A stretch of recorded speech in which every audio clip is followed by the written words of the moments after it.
سید الانبیاء والمرسلین اما بعد فاعوذ باللہ من الشیطان الرجیم بسم اللہ الرحمن الرحیم قال اللہ تبارک و تعالی فی القرآن المجید والفرقان الحمید واللہ خیر الرازقین صدق العظیم قال اللہ تبارک و تعالی فی مقام آخر فی شان حبیبہ و محبوبہ قدر و عابدہ اللہ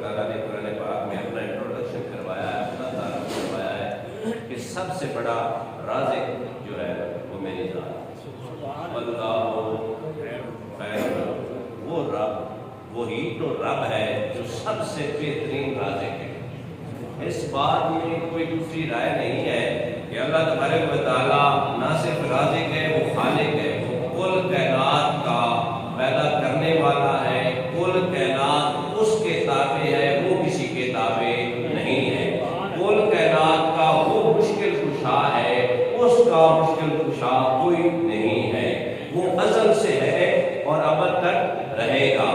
کائنات میں جتنی بھی چیزیں اللہ کے دست اقدس سے اس کی شایان شان کے مطابق جتنی بھی تخلیق ہوئی ہیں، ہر ایک نے موت کا ذائقہ چکھنا ہے، کل من علیہ فان، ہر ایک نے فنا ہونا ہے، پر رب کی ذات وہ ذات ہے جو ازل سے ہے، ابد تک رہے۔ اللہ تبارک و تعالیٰ وہ مالک ہے، وہ رازق ہے جو کسی کے تابع نہیں چلتا، کل کائنات اس کے تابع چلتی ہے۔ ہر ایک کی یہ کوشش ہوتی ہے کہ وہ اپنے رب کو راضی کر لے، کیونکہ اللہ تبارک و تعالیٰ نے انسان اور جن کو اپنی عبادت کے لیے پیدا کیا ہے، اور پھر اپنی مخلوق کی رہنمائی کے لیے، ان کی ہدایت کے لیے مختلف ادوار میں مختلف انبیاء کا سلسلہ اللہ تبارک و تعالیٰ نے چلایا۔ اسی سلسلے کی کڑی جب آخر زمان نبی کریم رؤوف الرحیم صلی اللہ علیہ وسلم پر تشریف لائی تو میرے کریم آقا صلی اللہ علیہ وسلم آخری اللہ کے نبی بن گئے۔ میرے پاک نبی کریم صلی اللہ علیہ وسلم کی امتوں میں آخر، جس طرح نبی رحمت صلی اللہ علیہ وآلہ وسلم کے بعد کوئی نبی نہیں آئے گا، کریم آقا صلی اللہ علیہ وسلم کی امت کے بعد اور کوئی نئی امت بھی نہیں آئے گی۔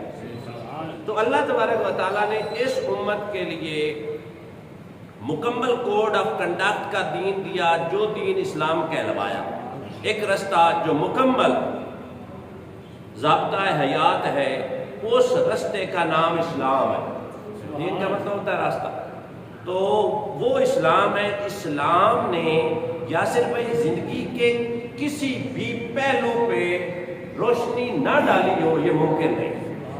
الحمدللہ جس دین کے ہم ماننے والے ہیں، اس دین نے زندگی کے ذرے ذرے سے لے کر کونے کونے تک، میں سمجھتا ہوں ایک غلام کی زندگی سے لے کر ایک بادشاہ کی زندگی تک، بادشاہ کی زندگی سے لے کر ایک جنگجو کی زندگی سے لے کر ایک غلام کی زندگی تک، غلام تو غلام رہا، حیوان کی زندگی تک، ہر ایک کی زندگی کے ہر پہلو پہ اگر کسی نے روشنی ڈالی ہے تو اسلام نے ڈالی۔ اسی سلسلے میں اللہ تبارک و تعالیٰ نے اپنی مخلوق کی بہترین رہنمائی اور ہدایت کے لیے ہر بندہ کے ذمہ کچھ لائبلٹیز ہوتی ہیں، ذمہ داریاں ہوتی ہیں جو انہیں آن کرتا ہے۔ اللہ تبارک و تعالیٰ نے ان ذمہ داریاں کو بآسان طریقے سے علامہ صاحب سر انجام دینے کے لیے اللہ تبارک و تعالیٰ نے پھر وہ طریقے بتائے جو اپنے محبوب اکرم نور مجسم صلی اللہ علیہ وسلم کی ذات اقدس سے رونما ہوئے، آپ کی زبان مبارک سے، آپ کے تہن مبارک سے نکلے، یا آپ نے پریکٹیکلی ڈیمونسٹریشن کر کے عملی نمونہ اور مظاہرہ پیش کر کے بتا دیا زمانے والوں تم میں سے بہترین شخص وہ ہے جو اپنے گھر والوں کے لیے بہترین ہے اور میں اپنے گھر والوں کے لیے بہترین ہوں۔ تو اب چونکہ قسم الال کا معاملہ تھا تو اس بارے میں بھی کریم آقا صلی اللہ علیہ وسلم نے نور کے بے شمار ہمیں جی موتی بکھیرے جو ہر فادر کے لیے، ہر گارڈین کے لیے، ہر سربراہ کے لیے جو اپنے بچوں کے روزگار کے بارے میں فکر مند ہے، میرے پاک نبی کریم صلی اللہ علیہ وسلم نے خوبصورت طریقے سے ہدایت فرمائی، رہنمائی فرمائی۔ میرے کریم آقا صلی اللہ علیہ وسلم ارشاد فرماتے ہیں جانتے ہو بہترین لقمہ، بہترین نوالا کون سا ہے؟ صحابہ نے ہاتھ جوڑ کر عرض کی یا رسول اللہ صلی اللہ علیہ وسلم آپ بہتر جانتے ہیں۔ میرے کریم آقا صلی اللہ علیہ وسلم نے ارشاد فرمایا جو اپنے ہاتھوں سے کمایا گیا لقمہ ہونا وہ بہترین لقمہ ہے۔ ہمارے یہاں آج کل تھوڑا ٹرینڈ بدل گیا ہے نا، محنت کرنا ہم جو ہے نا اپنی شیان شان کے خلاف سمجھتے ہیں، حالانکہ ایسی کوئی بات نہیں۔ انبیاء کی سیرت ہم پڑھ سکتے ہیں۔ حضرت سیدنا آدم علیہ السلام نے زراعت کی تھی، کھیتی باڑی، اللہ کا نبی ہو کر ہل چلائے، اللہ کا نبی ہو کر کپڑے کاٹے، کپڑوں کو سیے۔ حضرت ادریس علیہ السلام اللہ کا نبی جو ہے، حضرت داؤد علیہ السلام لوہے کے مختلف اوزار بنا کر بیچا کرتے تھے، ایسی بات جو نہیں۔ اور حضرت سیدنا سلیمان علیہ السلام زنبیلے بنا کر بیچا کرتے تھے۔ میرے کریم آقا صلی اللہ علیہ وسلم بکریاں چرایا کرتے تھے۔ حضرت سیدنا موسیٰ علیہ السلام کی سیرت نور دیکھ لے، آپ بھی حضرت شعیب علیہ السلام کی بکریاں چرایا کرتے تھے۔ کام میں کوئی اپنا حرج نہیں ہوتا، کام اچھا ہونا، ذمہ داری والا ہونا، کام میں کوئی حرج نہیں۔ بندہ بجائے اس کے کہ بندہ چوری کرے، چوری میں حرج ہے، مزدوری میں کوئی حرج نہیں۔ اور میں لگتے ہاتھوں حدیث سنا نا، قبلہ میرے کریم آقا صلی اللہ علیہ وسلم کے پاس ایک غلام آیا۔ اب غلاموں کا ایک طریقہ کار تھا، ہاتھ دے کر ہاتھ چومتے ہوں گے۔ ایک شخص نے نا میرے کریم آقا صلی اللہ علیہ وسلم کے ہاتھوں میں ہاتھ دیے، اور میرے پاک نبی کریم صلی اللہ علیہ وسلم کا طریقہ کار تھا کہ آپ کے ہاتھوں میں جب ہاتھ کوئی غلام دیتا تو آپ اپنے ہاتھ پیچھے نہیں کرتے تھے۔ اب ہم دونوں نے، یاسر بھائی نے مجھ سے ہینڈ شیک کیا ہے، ہاتھ ملایا ہے نا، تو سرکار مدینہ صلی اللہ علیہ وسلم کا طریقہ نور یہ تھا وہ پیچھے ہاتھ نہیں کھینچتے تھے۔ ادھر اس غلام نے ہاتھ ملایا نا تو میرے پاک نبی نے ہاتھ پکڑ لیے اس کے، جب پکڑے نا تو اکلمے کے لیے تو سارے متوجہ ہو گئے۔ جب متوجہ ہے نا تو میرے پاک نبی نے پکڑے ہوئی وہ ہاتھ اس کے کھولے نا تو ہاتھوں پر چھالے۔ میرے کریم آقا صلی اللہ علیہ وسلم نے ارشاد فرمایا میرے غلام یہ تجھے کیا ہوا ہے؟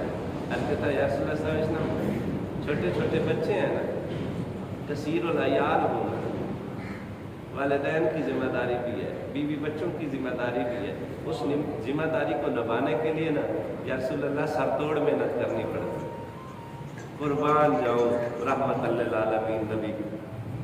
میرے کریم آقا صلی اللہ علیہ وسلم نے اس کے ہاتھ جب کھولے، جب چھالے دیکھے تو میرے پاک نبی کریم صلی اللہ علیہ وسلم جھکے، سبحان اللہ، جھک کر میرے پاک نبی کریم صلی اللہ علیہ وسلم نے اس کے ہاتھ چوم لیے۔ یارو یہ بتاؤ جس کے قدموں کے ساتھ لگنے والی مٹی کو چومنے کے لیے زمانہ ترستا ہے، اس وقت میرے پاک نبی کی بارگاہ میں بیٹھنے والے حضرت سیدنا ابوبکر صدیق، حضرت سیدنا عمر فاروق، حضرت سیدنا عثمان غنی نے کہا ہوگا کاش ہم امیر نہ ہوتے، اس خوش قسمت صحابی کی طرح غریب ہوتے۔ اور جس کا نام کائنات چومتی ہے، آیا جس کے قدموں کو مٹی چوم لے تو رب اس مٹی کی قسمیں اٹھاتا، ہاں جس کے چہرہ اطہر کی قسمیں رب اٹھائے، جس کی زلفوں کے ترانے قرآن کی صورت میں نزول ہو، جن کا اس احمد مجتبی محمد مصطفیٰ صلی اللہ علیہ وسلم نے اس اصحابی کے ہاتھ چوم کر بتایا زمانے والوں نہ صرف مزدور آدمی سے مصطفیٰ پیار کرتا ہے، میرا خدا بھی کہتا ہے پیارے محمد کہہ دے جو مزدور ہے وہ میرا دوست ہے۔ القاسم حبیب اللہ، وہ اچھا کسب کمانے والا، حلال روزی کمانے والا، بچوں کے لیے سر توڑ محنت کرنے والا، یہ میٹر نہیں کرتا کہ وہ پھیری لگاتا ہے یا چراہے پہ بیٹھ کر جوتوں کو ٹانکے لگاتا ہے، حلال روزی کماتا ہے تو پیشے کو نہیں دیکھا جائے گا، اس کی نیت کو دیکھا جائے گا۔ اور میرے پاک نبی نے فرمایا تو پریشان نہ ہو، پیشہ تیرا جیسا بھی ہو، تو محنت کرنے والا ہے، مزدوری کرنے والا ہے، صحیح نیت کے ساتھ اپنے بچوں کا پیٹ پالنے کے لیے تو سٹرگل کرنے والا ہے، پھر تو اکیلا نہ اپنے آپ کو سمجھ، میرا رب کہتا ہے وہ میرا یار ہے۔ سبحان اللہ۔ غریبوں کو تنہا تو نہیں چھوڑا۔ اور ایک بات میں عرض کرتا چلوں کہ جو رزق کی ہے نا رسپانسبلٹی، سر جس طرح میں نے شروع میں عرض کیا، وہ مالک شہنشاہ ہے، بادشاہ ہے، وہ کسی چیز کو آن نہیں کرتا، نہ ہی کوئی چیز اس کے ذمہ فرض ہے، وہ خود لے لے تو وہ بادشاہ ہے، کوئی چیز اس کے یہ نہیں کہہ سکتے کہ رب کو یہ چیز کرنی پڑے، ایسی بات نہیں ہے، ہاں ایسی بات نہیں ہے، وہ بادشاہ ہے، وہ کہہ دے کہ میں محمد پر درود پڑھتا ہوں تو اس کی مرضی ہے صلی اللہ علیہ وسلم۔ تو وہ بادشاہ کہتا ہے کہ یہ رزق والا جو معاملہ ہے یہ میرے ذمہ ہے، تمہارے ذمہ یہ ہے کہ دنیا بھی سنوارو اور آخرت بھی سنوارو۔ اب چونکہ رزق چونکہ اللہ نے اپنے ہاتھ میں رکھا تھا، ہماری سر وہ جو نائیت تھی نا وہ الٹی چلی، الٹی ڈگر کے ہم مسافر بن گئے، رزق کے پیچھے بھاگ رہے ہیں، نہ دنیا کی فکر ہے نہ آخرت کی۔ تو حالانکہ رب کہتا ہے رزق کا ذمہ تو میں نے لے لیا ہے، واللہ خیر الرازقین، رب بہترین رزق دینے والا ہے۔ مولا علی فرماتے ہیں انسان بڑے بے وقوف ہیں، جس کا ذمہ خدا نے لیا ہوا ہے وہ اپنے ذمہ کرتے ہیں، اور جو آخرت تیرے ذمہ پتہ نہیں کس کے ذمہ لگا رکھی ہے۔ توجہ ہے یا نہیں؟ نبی کریم صلی اللہ علیہ وآلہ وسلم الشیخ امام احمد رحمۃ اللہ تعالیٰ علیہ روایت نقل کرتے ہیں، میرے کریم آقا صلی اللہ علیہ وآلہ وسلم نے نا شادی مبارک فرمائی، تو کریم آقا صلی اللہ علیہ وآلہ وسلم کے چند غلام نا میرے پاک نبی کے کاشانہ نور پر حاضر تھے، تو میرے کریم آقا صلی اللہ علیہ وسلم اس وقت نماز پڑھ رہے ہیں، بعض صحابہ نماز سے فارغ ہو گئے انہوں نے کچھ چند ایک باتیں کی، میرے کریم آقا صلی اللہ علیہ وسلم تشریف لائے، سرکار مدینہ صلی اللہ علیہ وآلہ وسلم نے پوچھا صحابہ کیا باتیں کر رہے تھے؟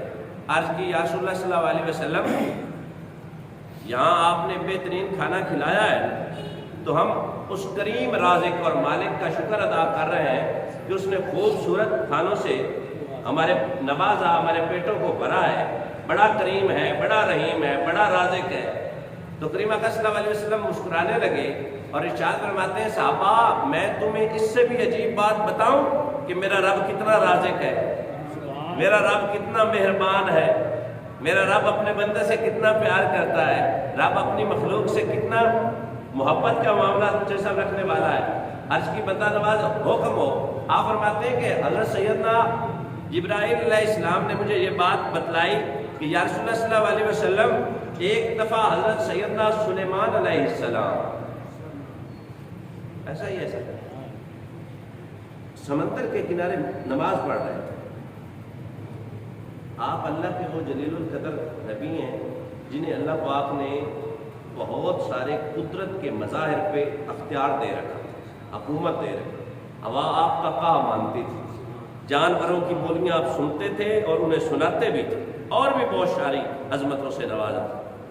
آپ نے دیکھا تو ایک چیونٹی منہ میں نا تھوڑا سا گھاس کا جتنا اس کا سائز ہے، گھاس کا ایک پتا لے کر چل رہی ہے۔ آپ نے ملاحظہ فرمایا نا تو دیکھا کہ پانی کے قریب جب چیونٹی پہنچی نا، پانی سے ایک میڈک نکلا، میڈک نے اسے اپنے اوپر سوار کیا، چیونٹی کو سوار کرنے کے بعد پانی میں ڈبکی لگا دی، اب چلے گئے وہاں۔ جب واپس آئے تو اللہ کے نبی نے پوچھا اے چیونٹی بتا نا تو کہاں گئی تھی، تیرے منہ میں اس وقت وہ ایک گھاس کا یا خوراک کا چھوٹا سا ٹکڑا تھا، کدھر لے کر گئی؟ تو چیونٹی نے بڑی ادب اور عزت آبرو سے آجزانہ جواب دیا۔ اب سر میں ایک نقطہ آپ کی اجازت سے عرض کروں، اگر مقتدی چونٹی کی سنتا ہے، امام الانبیاء کی آپ امتی کی فریاد امتی جو کرے حال زار، اللہ اکبر۔ آپ نے فرمایا بتاؤ وہ معاملہ کیا تھا؟ چونٹی ادب سے کہتی ہے یا نبی اللہ، میرے منہ میں جو خوراک تھی نا، میں اس کے حقدار تک پہنچانے کے لیے گئی تھی۔ آپ نے فرمایا کیسے؟ عرض کرتی ہے یا نبی اللہ، میرے ذمہ اللہ نے یہ خوراک لگائی تھی کہ خوراک تو اکٹھی کرے گی اور میری ایک مخلوق کو کھلائے گی۔ فرمایا کیسے؟ عرض کرتی ہے یا نبی اللہ، دن میں 2 دفعہ میں خوراک تیار کرتی ہوں، اس کنارے پر آ جاتی ہوں، اللہ نے ایک میڈک کی ڈیوٹی لگائی ہے، وہ مجھے اپنی پشت پر اٹھا کر پانی کے نیچے لاتا ہے، وہاں لے جا کر ایک سخت قسم کا پتھر ہے، اس پتھر میں ایک کیڑا ہے، اس پتھر میں ایک کیڑا ہے، اس کیڑے کو میں خوراک دن میں 2 دفعہ کھلاتی ہوں۔ یا نبی اللہ، وہ جو میڈک ہے وہ میڈک نہیں، وہ اللہ کا ایک فرشتہ ہے جس کی ڈیوٹی اللہ پاک نے لگا رکھی ہے کہ چونٹی خوراک لائے گی، تو چونٹی کو خوراک کے مصداق تک پہنچائے گا اور وہ پتھر سے نکل کر وہ کیڑا خوراک کھائے گا۔ حضرت سلیمان علیہ السلام بڑے حیران ہوئے، بڑے حیران ہوئے، اتنا کمال۔ تو جبرائیل علیہ السلام کہنے لگے کہ اللہ تبارک و تعالیٰ ایک ایسی امت بھی پیدا کرنے والا ہے، ایسی امت بھی پیدا کرنے والا ہے جن کے لیے اتنے کٹھن مراحل سے انہیں گزرنا نہیں پڑے گا۔ محمد مصطفیٰ کی ایسی امت ہوگی، یہ روایت میں آتا ہے، محمد مصطفیٰ کی ایسی امت ہوگی جسے رزق کے اتنے جتن نہیں کرنے پڑیں گے، پر پھر بھی وہ جتن کریں گے۔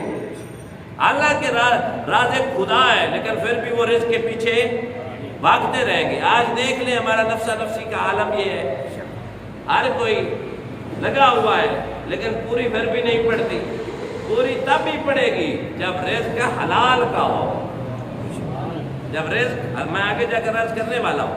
یہاں سے بھی پتا چلا کہ وہ رب جو ہے جو کیڑے میں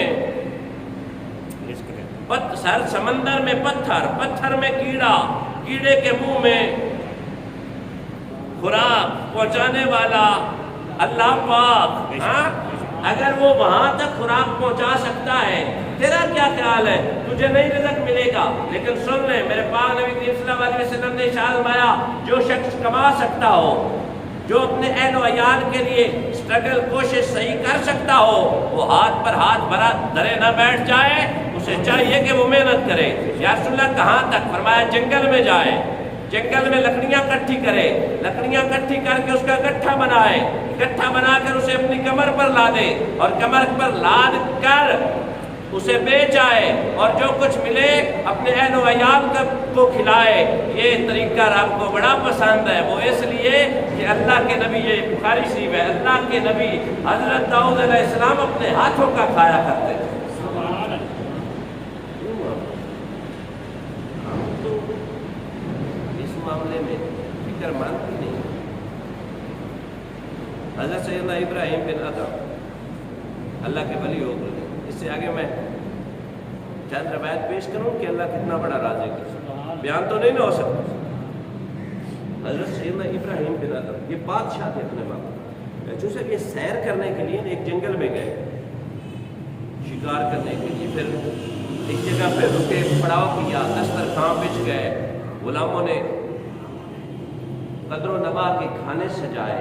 جب کھانے سج گئے، بادشاہ سلامت تشریف فرما ہوئے کھانا تناول کرنے کے لیے کہ دور سے اڑتا ہوا ایک کبا آیا، اس نے دسترخوان سے ایک روٹی اٹھائی اور اڑ گئی۔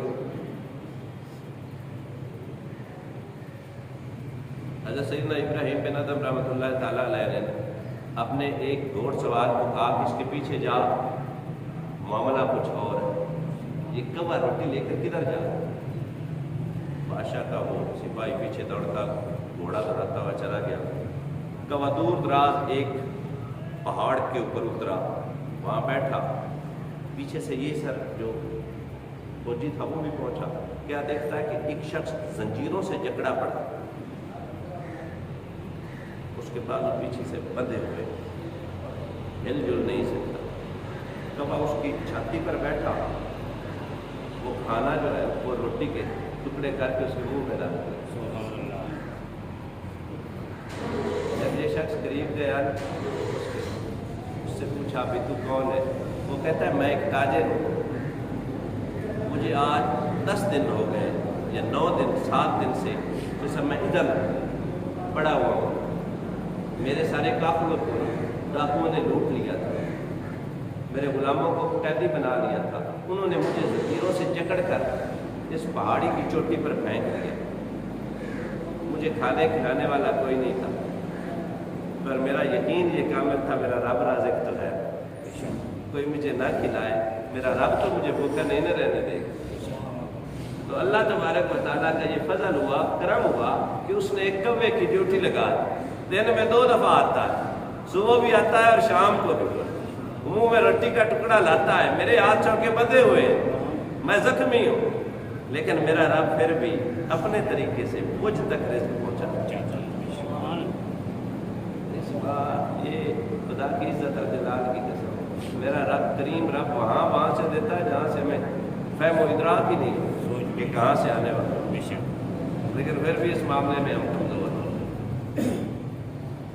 میں نے آپ کو حدیث سنا دی ہے، یہ سوچ کر ہاتھ پہ ہاتھ دھر کے بیٹھے رہنا کہ آ جائے گا رازق، نہ سرکار نے فرمایا یہ بات اچھی نہیں، محنت کرنی پڑے گی۔ میں اکثر شعر آپ کو سناتا ہوں، تو محنت کر تے محنت دا سلا جانے خدا جانے، تو ڈیبا بال کے رکھ چھڑ ڈیبا جانے ہوا جانے، یہ پوری تھی وے یا نہ تھی وے مگر بیکار نہیں بہندی، دعا شاکر تو منگی رکھ دعا جانے خدا جانے۔ بڑے بھائی جان میرے کریم اکرم صلی اللہ علیہ وسلم کی بارگاہ میں غلام حاضر ہوا نا، نوجوان تھا، عرض کرتا ہے یا رسول اللہ صلی اللہ علیہ وسلم سورس آف انکم نہیں ہے، ذریعہ معاش کوئی نہیں ہے، میرے پاک نبی نے فرمایا تو جوان ہے، کوئی چیز ہے تیرے پاس؟ کہتا ہے یا رسول اللہ ایک یہ چادر ہے، میرے پاک نبی نے فرمایا تو بیچ دے، تجھے کلاڑی خرید کر دیتے ہیں۔ فرمایا یہ چادر کوئی خریدے گا؟ کسب حلال کی بات ہے، کوئی خریدے گا؟ میرے پاک نبی کے غلاموں میں سے ایک شخص نے کہا میں خریدتا ہوں، کتنے کی؟ 1 روپے کی۔ فرمایا نہیں تھوڑا ریٹ بڑھاؤ، 2 کی۔ میرے پاک نبی نے 2 کی بیچ دی۔ فرمایا جاؤ اس 2 روپے کی کلاڑی لے کر آؤ۔ غلام کلاڑی لے کر آتا ہے، میرے پاک نبی نے اپنے دستے انور سے اس میں دستی ڈالی، پنجابی کیا کی کہتے ہو؟ دستی کہتے ہو نا، دستی اس میں سر ڈالی اور فرمایا جا محنت کر، تو جوان آدمی ہے، اللہ تجھے رنگ لگائے گا۔ وہ جماع بھی سمجھدار تھا، کلاڑی ادھر رکھی نا کندھے پہ اور جنگل کی طرف چل پڑا۔ چند دنوں کے بعد حاضر آیا نا، حاضر ہوا تھوڑا سا نذرانہ لیے پھرتا ہے، یا رسول اللہ اس کلاڑی سے محنت کی تھی نا، اسٹرگل کی تھی نا، تو اللہ کو وہ عمل پسند آ گیا، روزانہ لکڑیاں بیچتا ہوں، خود بھی پیٹ بھر کر کھاتا ہوں، یہ تھوڑا سا سرمایہ بچ گیا ہے، میں نے عرض کی یا رسول اللہ صلی اللہ علیہ وسلم آپ کی بارگاہ میں پیش کرو تاکہ کسی غریب کے کام آ جائے۔ آپ نے سر اپنے بچوں کو بھی نہیں نہ سکھایا، بگرنا محنت کرنے والا شخص، یارو یہ جو محنت ہے نا یہ تو شیوہ پیغمبری ہے، اللہ کے نبی نے کیا یا نہیں؟ اور اگلی بات بھی میں عرض کرتا چلوں کہ ہم تو بڑے لوگوں کو کہتے ہیں یہ پاٹھی نو پٹھا باڑا کرانا لے، کم کار کرانا لے۔ میں وہ ایک وہ کلپ سن رہا تھا، اس میں پیر اجمل رضا قادری صاحب فرما رہے تھے کہ یہ جو کھیتی باڑی ہے نا، کاشتکاری، یہ جو پٹھا باڑا ہے یہ فرض کفایہ ہے، اگر کوئی بھی نہ کرتا تو سارے گناہگار تھے، اب جو کرتے ہیں ان کی مہربانی ہے، ہمارا بھی ڈیوٹی انجام وہی دے دیتے ہیں۔ اور سر اگلی بات جو بڑی دلچسپ ہے نا وہ یہ ہے کہ جو کھیتی باڑی کرتا ہے نا، جسے ہم کسان کہتے ہیں، ایگریکلچرسٹ کہتے ہیں، کاشتکار کہتے ہیں، میرے کریم اکرم صلی اللہ علیہ وسلم نے ارشاد فرمایا جو شخص پودے لگائے ان پر پھل پھول آ جائے اور ان پھل پھولوں میں کوئی پرندہ آئے چونچ بھر کر کھا جائے، وہ پرندہ جو کھا جائے گا نا جس کے کھیت یا کھلیان سے، میرا رب اس شخص کے سارے گناہ معاف فرما دے۔ ہم تو مائل با کرم ہے، کوئی سائل ہی نہیں، ہم تو سستا بیچتے رہے جنت کا سودا۔ ہاں اس کریم تو چاہتا ہے آؤ یارو، یہ کام جو ہے نا کاشتکاری والا بڑا برکتوں والا ہے، نہ جانے آپ کی اور میری زمین سے کتنے جانور کھا پی جاتے ہیں، ہمیں ادراک نہیں ہوتا، لیکن روز محشر بیج کا حساب علیحدہ سے ملے گا، بونس کا حساب علیحدہ سے ملے گا۔ یہ کرم ہے۔ پھر ہمیں کسی بھی کام کو ادنا نہیں سمجھنا چاہیے۔ ادنا سمجھیں گے تو ہمارے ہاں وہ کیا کہتے ہیں، مغروری آئے گی۔ کام کرنے والے ایک شخص جو ہوتا ہے نا، ہارڈ ورکر، وہ کبھی مغرور نہیں ہوتا۔ اور جو میرا بیٹا ہو، آپ کے بچے ہوں، جو سفید پوش ہو، سارا دن خالی رہے، ویلا کوئی کام کار نہیں، empty mind is deals house, جو خالی دماغ ہوتا ہے نا، وہ شیطان کی آماجگاہ ہوتی ہے، شیطان کا گھر ہوتا ہے۔ خالی نہیں رہنا چاہیے، کسی نہ کسی کام میں بچوں میں کو لگانا چاہیے۔ اور یقین مانے اگر بچے جفاکش ہو جائیں گے، محنتی ہو جائیں گے، ہارڈ ورکر ہو جائیں گے نا، اللہ آپ کی اور میری لمبی زندگی کرے۔ اگر میں نے اپنے ہاتھوں سے اپنے بچوں کو نکما بنا دیا، محنت سے ڈرنے والا بنا دیا، تو میری عدم موجودگی میں میری فیملی والی جو ناؤ ہے نا، وہ چلنا مشکل ہو جائے گی۔ اگر تو نے اپنی زندگی میں اپنے بیٹے کو محنتی بنایا، اس ہیرو کو یوں تراشا کہ کسی بھی کام کرنے میں اس نے آر محسوس نہ کی، تو پھر پریشان نہ ہو، القاسب حبیب، محنت اس نے کرنی ہے، رنگ اللہ تبارک و تعالیٰ لگا دے گا۔ جی سنیں، نبی کریم صلی اللہ علیہ وسلم نے ارشاد فرمایا کہ ایک شخص ایسا ہو جو لمبا سفر اختیار کرے اللہ کی رضا کے لیے، اس کے بال گرد و غبار سے اڑ جائے، اس کا لباس اچھا نہ رہے لمبے سفر کی وجہ سے، تھکا مارا ہو، اور ہاتھ اٹھا کر اللہ کی بارگاہ میں اس توقع کے ساتھ دعا مانگے کہ میں نے سفر بھی کیا اللہ کے لیے، میں تھکا بھی اللہ کے لیے، میرے کپڑے خراب ہوئے اللہ کے لیے، لیکن اس توقع کے بعد یہ دعا مانگے کہ میری رب ہر دعا قبول کرے گا۔ میرے پاک نبی نے فرمایا دعا ضرور قبول ہوتی اگر اس کا پہننا حلال کا ہوتا، اس کا پینا حلال کا ہوتا، اس کا کھانا حلال کا ہوتا، اس کا رزق حلال کا ہوتا۔ ایک طرف اللہ کی راہ میں اتنے کٹھن مراحل، دوسری طرف لقمہ حلال کا نہیں۔ میرے پاک نبی نے فرمایا اس کا یہ سفر باعث برکت تب ہوتا جب اس کا نوالا حلال ہوتا۔ لقمہ حرام ہے نا، دعا قبول کوئی نہیں ہونی۔ میرے پاک نبی نے فرمایا ایک لقمہ، روٹی بے شمار لقموں پر مشتمل ہوتی ہے۔ ایسا ہی ہے نا، روٹی بے 7-8 لقمے تو ہوتے ہوں گے، بندہ کچھ زیادہ ہی ابھی نہ ہو، 2 ہی لقمے بنا دے وہ الگ بات ہے، لیکن 7-8 یا 10 لقمے تو یاسر بھائی بنتے ہیں نا۔ سر ایک لقمہ کھانے والا بندہ 40 دن تک اس کی کوئی عبادت قبول نہیں ہوتی، اس کی کوئی دعا قبول نہیں ہوتی۔ میں اگلی حدیث پاک سناتا ہوں۔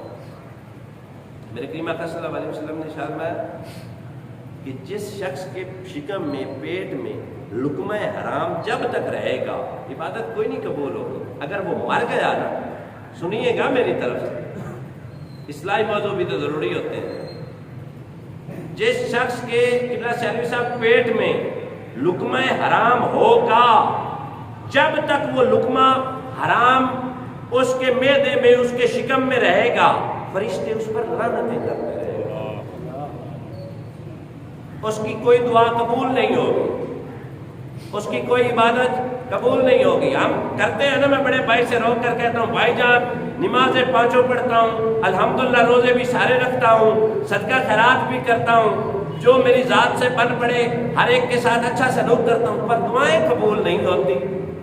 بھائی کو شکوہ دینے سے پہلے مجھے اپنے گریباں میں تو جھانکنا چاہیے حاجی صاحب کہ میں جو لقمہ خود کھا رہا ہوں یا اپنے بچوں کو کھلا رہا ہوں، کیا یہ حلال لقمہ ہے؟ یہ تو ہم نے کبھی فکر کی نہیں۔ حضرت جی میں بڑے افسوس کے ساتھ آپ سے یہ بات شیئر کرنا چاہتا ہوں کہ میں نے اپنے بچے کے مستقبل کے انتخاب کے دوران سکول کا انتخاب کیا، بہترین سکول، ٹیوشن لگوائی، بہترین ٹیچر، آگے بڑا ہو گیا بہترین کالج کے بعد بہترین یونیورسٹی کا انتخاب کیا، اس کے بعد بہترین ڈسپلن کا انتخاب کیا تاکہ میرا بچہ چارٹرڈ اکاؤنٹنٹ، ڈاکٹر بنے، انجینئر بنے، واٹس ایور جو بنانا چاہوں اس پہ میں نے کوئی کمپرومائز نہ کیا۔ بڑا ہو گیا، بارش آتی کی آ گئی، میں نے اچھے خاندان کا انتخاب کیا، پڑھی لکھی بچی کا انتخاب کیا، خوبصورت تھی، خوبصورت تھی، خاندان اچھا تھا، سارا کچھ اچھا کیا، اس کے بعد اس کے لیے گھر بنایا اچھا، اس کے لیے گاڑی کا اہتمام کیا اچھا، سارا کچھ اتنا اچھا اچھا اچھا کرتا رہا، کبھی اچھے نوالنے کی بھی تم نے فکر کی؟ کبھی صاف ستھرے رزق کی بھی ہم نے فکر کی ہے کہ میں اسے صاف ستھرا نوالا کھلاؤں؟ کعبے کے رب کی قسم ہے، حضرت سیدنا عمر بن عبدالعزیز کی بات چلی نا، تو ایک اللہ والے نے حضرت سیدنا ابوبکر صدیق کے پڑپوتے سے آگے تعلق رکھنے والے ایک شخص سے پوچھا، حضرت جی کوئی نصیحت فرما دے۔ انہوں نے کہا ہڈ ورتی سناؤں یا جگ ورتی؟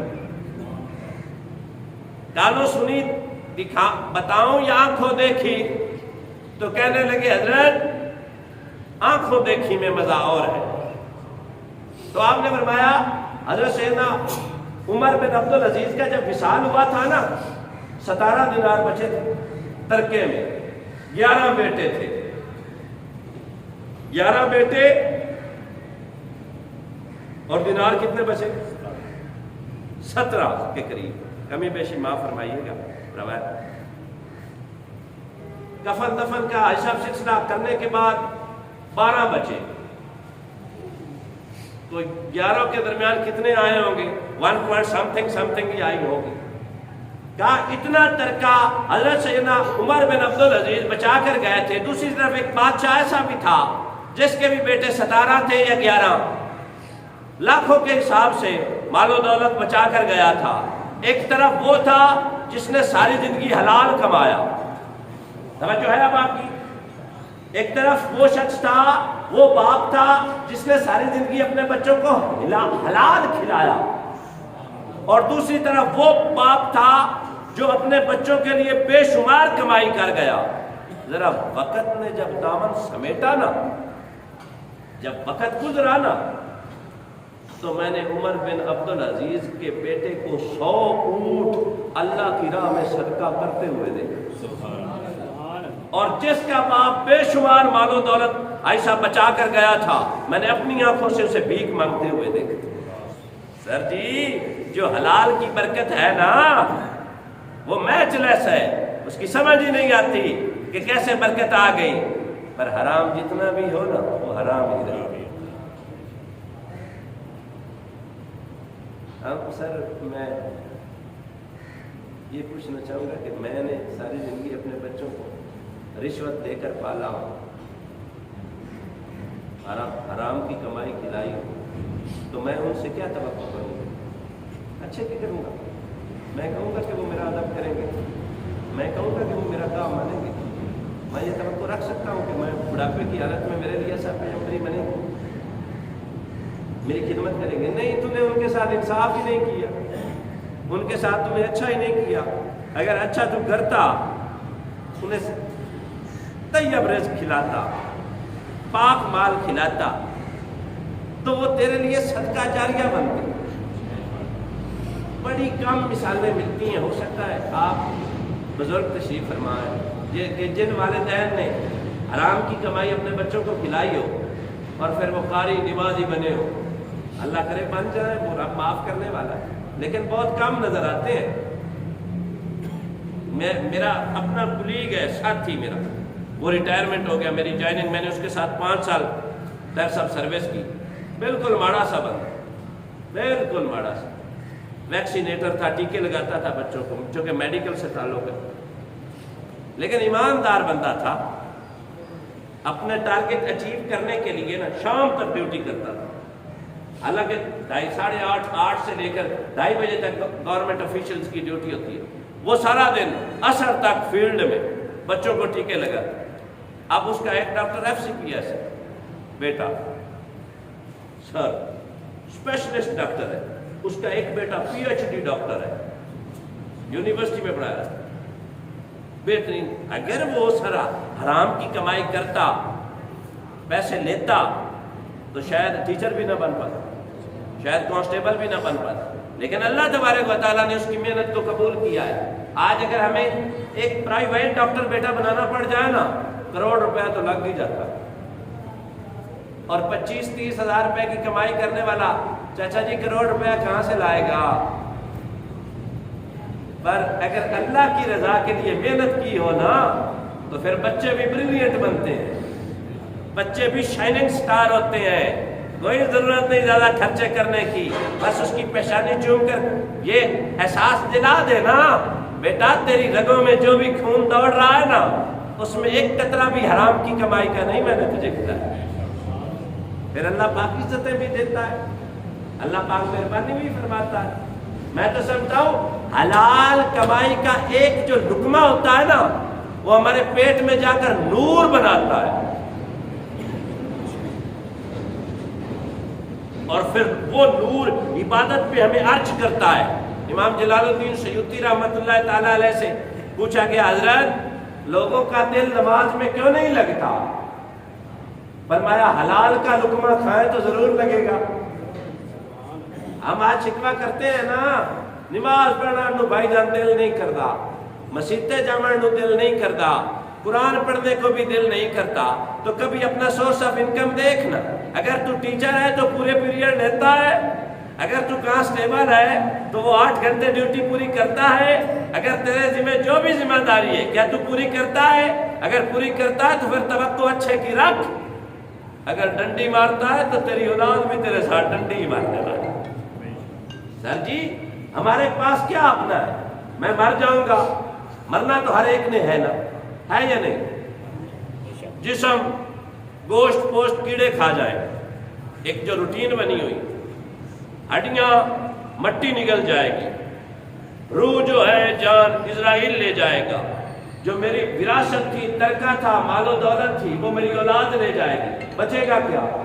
اعمال ہی تو ہے۔ پھر ان اعمال کی فکر ہم نے کب کرنی؟ ہم والدین جو اپنے بچوں کو حلال کا نوالا نہیں نہ کھلا رہے، ہم ان کے ساتھ بھی ظلم کر رہے ہیں اور اپنے ساتھ بھی۔ آج تھوڑا کھا لیں، کل انشاءاللہ زیادہ ملنے والا ہے۔ آج تھوڑے پہ قناعت کر لیں، اللہ تللے کرنا کوئی ضروری ہوتا ہے؟ کھانے تو 4 نوالے روٹی کے ہی ہوتے ہیں نا۔ میں پھر وہ ٹرمینالوجی نہیں بولتا، ایک ہوتی ہے نیڈ، ایک ہوتی ہے وانٹ۔ نیڈ وہ ہوتی ہے کہ ہم نے کھانا کھانا ہے، اب کھانے کے ساتھ پیپسی، برگر، شاورما، واٹس ایور جو ہم ساتھ ملاتے ہیں ان کے ملانے کی ضرورت نہیں ہے۔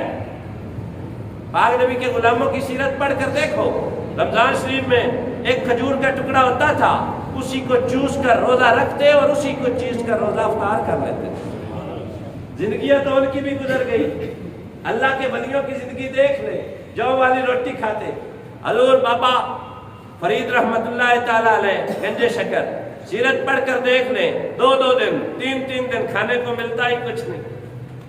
4 دن کے بعد اگر کھانا پکا نا، خواجہ نظام الدین اولیاء رحمت اللہ تعالیٰ علیہ کھانا ادھر تیار کیا گیا، میں اشارے کر رہا ہوں میرے پاس ٹائم کم ہے۔ حضرت جی افطاری کا وقت آ گیا، کھانا تیار ہو گیا، دسترخوان بچھ گیا۔ یہ اللہ کے ولیوں کے دسترخوان ایسے نہیں صدارہ خانوں والے نہیں ہوتے، ایک پانی ہوتا ہے تو جو کی روٹی ہوتی ہے۔ ہاں اللہ اکبر کبیرہ۔ ادھر پہلا نوالا بابا فرید الدین گنج شکر رحمت اللہ تعالیٰ علیہ نے توڑا، منہ کے قریب لے گئے، کچھ سمیل خاص آئی، چھوڑ دیا، فرمایا یہ حلال کا رزق نہیں ہے۔ نگاہ ولی میں وہ تاثیر دیکھی، بدلتی ہزاروں کی تقدیر دیکھی۔ کہا نہیں، ہاتھ جوڑ کر عرض کی بابا صاحب یہ تو حلال کا ہے، لکڑیاں فلاں لایا، آٹا میں نے خود اپنے ہاتھوں سے بنایا، یہ نظام الدین اولیاء کہہ رہے ہیں، ان کی بڑی حیثیت اور شخصیت ہے، اللہ کے مقرب بنتے ہیں۔ آج کی حضرت سارا معاملہ تو صاف ستھرا ہے، فرمایا نمک کہاں سے لایا؟ آج کہتا ہے حضور بابا صاحب ہمارے یہاں نمک نہیں تھا تو وہ میں نے دکان سے ادھار لے لیا۔ تو اللہ کے ولی فرمانے لگے بنتا ہے مومن پر اپنی ضروریات پوری کرنے کے لیے ذاتی، جسے جسمانی کہتے ہیں، ضروریات پوری کرنے کے لیے قرض لینا بھی ناجائز ہے۔ قرض لینا، میرے کریم آقا صلی اللہ علیہ وسلم نے ارشاد فرمایا ضرورت نہ ہونے پر جو اپنا ہاتھ دستے سوال دراز کرے گا نا، میں وعدہ کرتا ہوں ساری زندگی مانگتا ہی رہے گا۔ ہمارے پاس سب کچھ ہوتا ہے، بعض ہوتا یا گزارا چلتا ہے، پھر بھی ہم سوال کرتے ہیں۔ حدیث پاک سناؤں؟ میرے کریم آقا صلی اللہ نہیں آواز کام ہے، بولے ذرا، صلی اللہ علیہ وسلم، کریم آقا صلی اللہ علیہ وسلم نے ارشاد میں ایک شخص ایسا ہو جو اپنی عزت کے بقا کے لیے دن رات محنت کرے، اپنے بچوں کا پیٹ بھرنے کے لیے دن رات محنت کرے، اپنے ہمسایوں کے ساتھ اچھا سلوک کرنے کے لیے دن رات محنت کرے، روز محشر جب اللہ کی بارگاہ میں لایا جائے گا نا، چہرہ یوں چمکے گا جیسے 14ویں کا چاند چمکتا ہے۔ توجہ ہے یا نہیں؟ اگلی بات سنیں، میرے پاک نبی کریم صلی اللہ علیہ وسلم نے ارشاد فرمایا جو اپنے اہل و عیال کے لیے محنت مزدوری کر کے کچھ کماتا ہے نا، پھر جب گھر واپس آتا ہے، صبح جب گھر سے نکلتا ہے حلال رزق کمانے کے لیے، واپسی گھر میں آنے سے پہلے پہلے میرا رب اس کے سارے گناہ معاف فرما دیتا ہے۔ آپ کو پتا ہے جو مسلم نیشنز ہیں پاکستانی، ان کا بے ایمانی میں ریکارڈ ہے، ہاں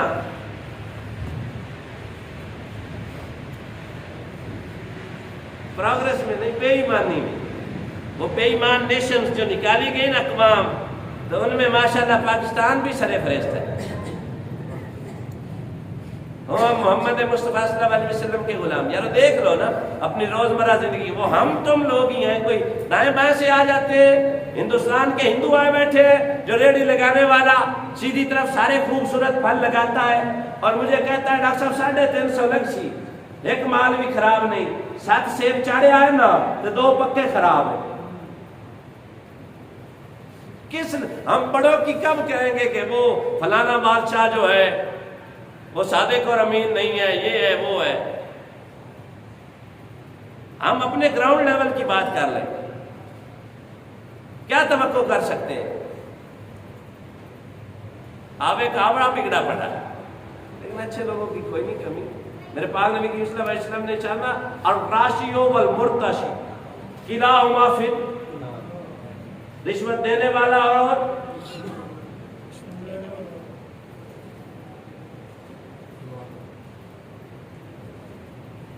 آپ کسی یہ طاہر صاحب بیٹھے ہیں اور باقی لوگ بھی ہیں، آپ کسی سرکاری دفتر میں چلے جائیں، جائز کام 110% جینون ریئل اپنی پینشن نہیں چلے گا، ذلیل کرے گا، 2 سال بیت جائے، 3 بیت جائے، مرنے والے کو 2.5 سال ہو گئے، میں جانتا ہوں، اس کی پینشن ہی نہیں ایشو کر رہا، اس کے ایریئرز ہی نہیں کلیئر کر رہا، کتنے 2 لاکھ پہلے نے، پھر بادشاہ معاف نہیں ہے نا، مولویوں کو ہاتھ ہولا کرو اور سود جائز کرو، مار کر اپنی قبر میں جانا ہے۔ اور بڑے مولانا صاحب سود جائز نہ کر سکیں، نکے تو نہیں ہے، نہیں نا، حالات ہی نہیں، معاملات ہی نہیں ہے، وہ ایمانداری والا ہم نام کے مسلمان ہیں۔ سر جو نیشنز بدلتی ہیں نا، نیشن ایسے نہیں بنتی، اقوام ایسے نہیں بنتی، اقوام بنتی ہیں افراد سے، اور افراد نکلتے ہیں کمیونٹی سے، اور کمیونٹی کی جو یونٹ ہے وہ گھر ہوتا ہے، گھر، ہر گھر مل کر علاقے بنتے ہیں، علاقے مل کر پھر شہر بنتے ہیں، شہر مل کر آگے سوسائٹی کو، کنٹری کو ڈینوٹ کرتے ہیں۔ ہم نے اکائی کو نہیں نہ سنبھالا۔ میں اپنے گھر کا، اپنے بچوں کا سربراہ ہوں، میں پہلے اپنے آپ سے پوچھوں گا کہ میں کتنا ایماندار ہوں، ہمسایوں والا تو معاملہ تھا، میں اپنے بچوں کے ساتھ کتنا انصاف کر رہا ہوں۔ میں نے ان کو کتنا لقمہ حلال کھلایا ہے. افسوس ہوتا ہے سارے ایمانداری والے جو ہمارے ایٹریبیوٹس تھے وہ انہوں نے اڈاپٹ کر لیے، بے ایمانوں والے سارے. ایک میں تحقیق پڑھ رہا تھا جاپان کی 1993 کی، وہ ایک نیشنل کی ہسٹری بنایا کرتے تھے، ایرن دیکھی ہوئی ہوگی آپ نے، آپ شاید آتی ہے. ان کا سالانہ بلین ارب کے حساب سے سر ریونیو جنریٹ ہوتا تھا، یعنی ان کو کمائی ہوتی تھی. ان کا جو جنرل مینیجر تھا وہ مر گیا یا اس کا ٹرانسفر ہو گیا یا انہیں نکال دیا گیا. مختلف لوگوں کے انٹرویو کیے گئے جو اسپیشلسٹ تھے. تھوڑی سی بات بابوں کو اگر سمجھ نہ آئے تو معلوم. وہ جو انٹرویو لینے والا تھا نا، اس نے مختلف لوگوں کا جب انٹرویو لیا تو انہیں کہا کہ ہمارا یہ سالانہ انکم اتنی ہے، بتا تیرے آنے کے بعد، تیرا اسٹریٹجک پلان اڈاپٹ کرنے کے بعد، اپنانے کے بعد ہمیں کتنا فائدہ ہوگا. ہر ایک نے اپنی رائے دی. کسی نے کہا 2 کروڑ ہوگا فار ایگزامپل، کسی نے کہا 2.5 کروڑ، 1.25 کروڑ. ایک شخص کا انٹرویو لیا گیا نا، وہ کہتا ہے میں نے 1 سال میں اگر 2 کروڑ ارب آتا ہے نا 4 کروڑ آئے. بڑا انٹرسٹنگ بنتا ہے. انہوں نے اسے علیحدہ کر لیا، ہاں بتا کیسے، تیری کیا پلاننگ ہے. وہ کہتا ہے جو اس نیشنل کی ہسٹری ہے نا، آپ کو بزنس سمجھانے لگے بس ختم کر رہا ہوں. اس کی جو ڈایا میٹر ہے نا، وہ جو موٹائی ہوتی ہے، اس موٹائی کو ہم اس کے جتنی ہے نا 4 گنا ہے نا، ہم گھٹا کر 3 گنا کر دیں گے. 4 گنا پہلے تھی نا یہ اتنی فار ایگزامپل، 1 گنا اس کو کم کر لیں گے. اتنا ہمارا ایرن بچے گا، اتنی ہماری جو فاؤنڈری کے ایکسپینسز ہیں وہ بچیں گے، اتنی ہماری اس پہ لاگت بچے گی، اتنا ہمارا ریونیو جنریٹ ہوگا. اس نے کہا یار پلاننگ تو بڑی اچھی ہے، بتا تو ہے کون؟ کہنے لگا میں پاکستانی ہوں.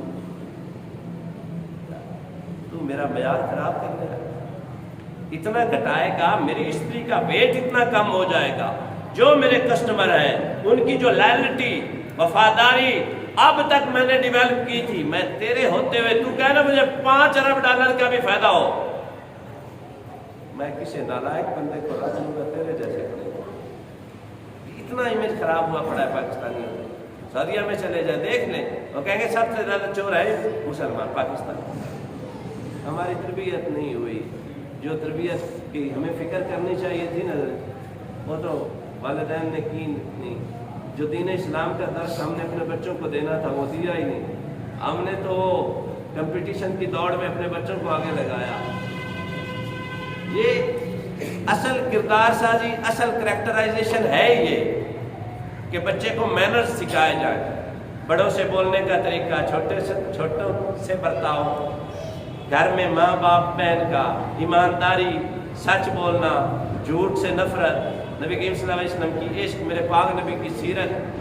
میں بڑے افسوس سے کہتا ہوں کہ ہم احباب جو یہاں اللہ کے گھر میں حاضر ہیں، میں اگر ہاتھ جوڑ کر آپ سے عرض کروں، آپ میں سے کتنے ہیں جنہوں نے اپنی بیٹیوں کو سیدہ پاک کی سیرت کے 2 ہی چیپٹر سکھائے ہو،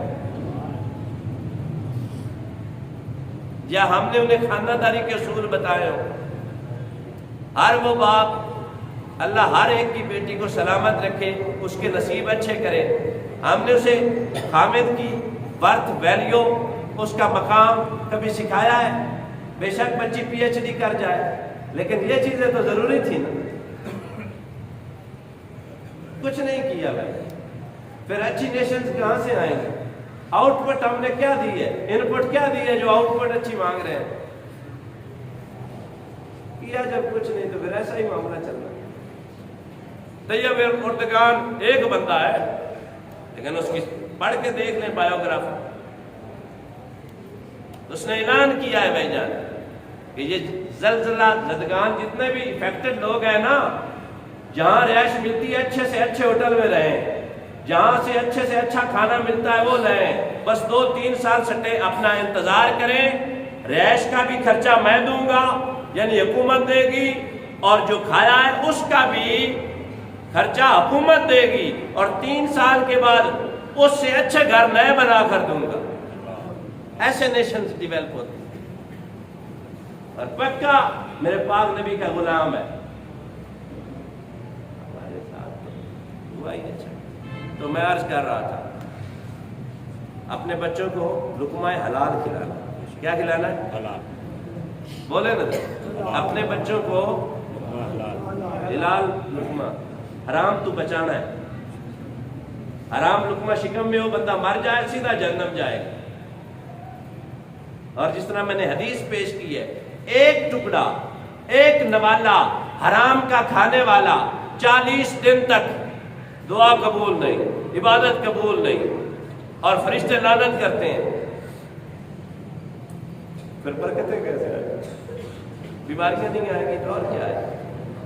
کوشش کریں اپنے بچوں کو حلال رزق کھلائیں, کوشش کریں ان کے ساتھ وفا کریں, کوشش کریں انہیں صحیح معنوں میں مسلمان اور مومن بنائیں تاکہ ہمارا خاتمہ بھی ایمان پر ہو. نبی کریم صلی اللہ علیہ وسلم نے ارشاد فرمایا جانتے ہو بہترین مومن کون ہوتا ہے؟ عرض کی یا رسول اللہ بتا دیں. میرے پاک نبی نے فرمایا جو اپنے ہاتھوں کی کمائی خود بھی کھائے اور اپنے بچوں کو بھی کھلائے. سر یہ اس میں اب رینکس بدلے ہیں. کوئی اللہ پاک نے کسی کو ایسا منصب دیا ہے کہ وہ خود نہیں کرتا, کرواتا ہے. لیکن اگر وہ خود بھی کرواتا ہے نا تو اپنے سبارڈینیٹس, اپنے متاحد جو لوگ ہیں نا ان کے ساتھ انصاف کرے, ان کے ساتھ بے ایمانی نہ کرے. جو ان کی ویجز, جو ان کی اجرت, جو ان کی دیہڑی, جو ان کی تنخواہ بنتی ہے اس میں ڈنڈی نہ مارے. اگر بندہ آنر آف کسی بھی مل کا آنر ہے, بٹھے کا مالک ہے, اسکول کا مالک ہے, کسی بھی بزنس کا سول پروپرائٹر ہے تو اسے چاہیے انصاف اس کا یہ ہے کہ وہ اپنے چھوٹے سے لے کر بڑے تک جتنے بھی اس کے سبارڈینیٹ ہیں ان کے ساتھ انصاف کرے. اب وہاں سے اس بزنس سے جو کمائی ہوگی وہ حلال کی کمائی. میں ایک شخص کا بھی میرے پاس بھی نے فرمایا تھا نا پسینہ خشک ہونے سے پہلے مزدور کو اس کی مزدوری دے دے, لیکن مزدور بھی حکا چھکڑتے جو گھنٹہ لا چاہتا ہے نا. ایسا میں نماز پڑھنی جی پڑھا گھنٹہ پڑھا. دونوں طرف سے معاملات خراب ہے. اب جب کہ ٹائم نہیں گزرنا میں ہارون الرشید والا وہ واقعہ سناتا. ایک چھوٹا سا بچہ 14-15 سال کا تھا. ایک شخص اسے دیہڑی پر لانے کے لیے آیا. اس نے کہا مزدوری ہے 4 روپے, میں 3 روپے لوں گا. یہ کیسی بات ہے؟ کہا میری چند ایک شرائط ہے. پوچھا گیا تیری کیا شرط ہے؟ تو کہنے لگا میری شرط یہ ہے کہ میں ہر نماز پڑھوں اور جب نماز ہوگی اذان ہو جائے گی میں ایک لمحہ نہیں رکوں گا, مجھ سے تعارف میرا نہیں پوچھا جائے گا, میں اپنا کام جب مکمل کر لوں گا مجھے اجازت. اگلا ٹائم کی اپوائنٹمنٹ نہیں ہوگی. وہ لے جانے والا کہتا ہے بڑا انٹرسٹنگ بچہ ہے, 14-15 سال کی عمر ہے. وہ کہتا ہے کہ میں نے اسے ساتھ لیا, منڈی سے کچھ مچھلیاں خریدی, اس کے سر پر رکھی, دھوپ تھی, چلتے چلتے رستے میں اسے پسینے آنے لگے. میں نے کہا بیٹا تھوڑی مجھے دے دے. تو کہنے لگا اگر آپ پکڑیں گے میں مزدوری آدھی لوں گا. مزدوری ابن جوزی نے یہ واقعہ نقل کیا ہے, بڑا ٹاپ کا بندہ ہے. مزدوری آدھی لوں گا. کہا نہیں یہ میں مزدوری تو پوری دوں گا, تو محنتی ہے, ایماندار ہے. کہا مسجد قریب آئی, نماز کا وقت ہو گیا. کہتا ہے چچا تجھ سے گزارش کی تھی نا, نماز کے لیے وقت درکار ہے. ایک پھٹے پہ مجھے بٹھایا, مچھلیاں رکھی, خود نماز پڑھنے چلا گیا. ایمانداری کی بات کر رہا ہوں. وہ کہتا ہے کہ تھوڑی دیر بعد آ گیا. تو میں نے پوچھا بیٹا تھوڑا جلدی نہیں آ گیا؟ کہا چچا تجھ سے مزدوری جو لینی ہے نا فرائض ادا کر لیے, نوافل بعد میں کرتا رہوں گا. چل میرے ساتھ. میں گھر لے گیا. گھر میں گیا نا تو گھر میں کام تھوڑا ہو رہا تھا. میں نے کہا بیٹا یہ کام کر دے تجھے مزدوری دوں گا. بڑی جام فشانی سے, بڑی محنت اور ایمانداری سے فوراً کام کر دیا. اتنا جلدی کام جو مزدور پوری دیہڑی میں کرتے تھے چند گھنٹوں میں اس نے کر دیا. میری بیوی اس سے متاثر ہوئی کہ نیک بچہ ہے, اسے کہو آج ادھر ہی رک جائے. میں نے اس سے گزارش کی کہ بیٹا آج کی رات ادھر ہی رک جا، مان گیا، بچہ نیک تھا۔ کہتا ہے چچا مجھے مسجد کا پتہ بتا دو۔ مسجد میں اثر پڑھ کر آیا، پھر گھر میں تھوڑا کام تھا، میرے بیٹے نے کہا سمیٹتے پہلے، کہنے لگا پہلے مغرب پڑھوں گا، کام بعد میں ختم ہو۔ تردامنی پہ شیخ ہماری نہ جائیو، دامن نچوڑ دے تو فرشتے وضو کرے۔ ادھر مغرب کی نماز پڑھ کر آیا نا تو روزے سے تھا، روزہ نفلی روزہ۔ کہا بیٹا افطار کر لے، کہنے لگا چچا اب تو دیر ہو گئی ہے نا، عشاء پڑھتے ہیں نا، عشاء کے بعد کھائیں۔ عشاء پڑھ کر آیا، کھانا کھایا، میں نے اپنی زوجہ سے اس کا ذکر کیا، میری بیٹی اپاہج تھی، پیدائشی معذور تھی، اس نیک سیرت بچے کا جب ذکر کیا نا تو میری بیوی نے کہا اس سے دعا کروانا، اس جیسے نیک سیرت بچوں کی رب بڑا سنتا ہے۔ اور جوانی کی توبہ بھی تو پیغمبروں والا کام ہے نا۔ ہاں آج ہمیں کم نظر آتے ہیں نا ایسے نوجوان، بگرنا نوجوان ہو اور چہرہ چمکے نا، انیمک نظر آتے ہیں۔ Behave your hand or deeds. کچھ اچھا کریں گے تو کیوں نہیں چہرہ چمکے گا، نماز پڑھے گا کیوں نہیں چہرہ چمکے گا۔